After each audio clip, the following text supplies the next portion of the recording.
Backpacking in Asia. Throughout the years, I've heard so many stories about people backpacking in Asia. After my time was up living in Thailand, I decided to investigate the matter and see just how much it would cost me to visit a few neighboring countries. I checked a few third party travel apps along with direct airline sites and found that traveling around Southeast Asia from a central point in Asia is indeed incredibly less expensive than traveling round trip from the States to each place. So I decided to book my flights in advance so that I could take advantage of the cheapest flight options. Unfortunately, some of these options came with less than desirable flight times, and in hindsight, I would have opted for just the day or morning flight instead. The main reason for this is unlike a lot of people I see on planes, I'm unable to get any plane sleep. It's just not comfortable enough for me to fall asleep. So I end up staying awake on an overnight flight, which negatively affects my first day in that country. I'm literally a zombie, dragging myself to not waste the day by not opting to catch up on the sleep I missed. So I go through the day not fully enjoying myself in this new country because all my body wants to do is just lay down and sleep. What I've also found is that there's a reason you hear people say backpacking through Asia. Now, I hate carrying things, let alone anything such as a heavy backpack for long periods of time. So I naively, instead of backpacking through Asia, opted for the check baggage through Asia.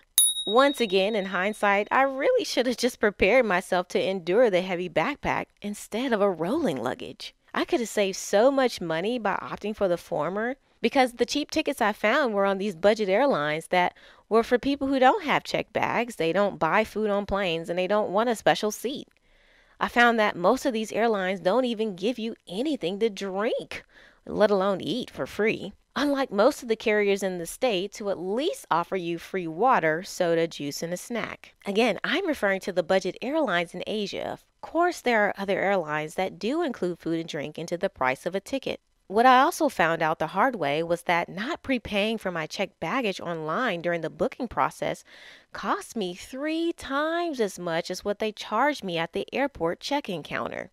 So, if you're going to opt for the checked bag route, at least take my advice and prepay for your bag online and save your money. You're going to need it. I'm sharing all this so that you can learn from my unfortunate experiences. Book the best flight option that allows your body to get the highest quality of rest, even if that means you fly during the day and lose a day.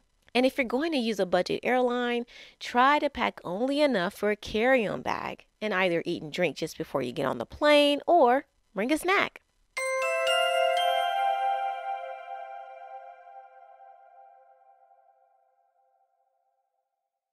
For more content and to download copies of my ebooks, go to simplelifeconversations.blog. That's simplelifeconversations.blog.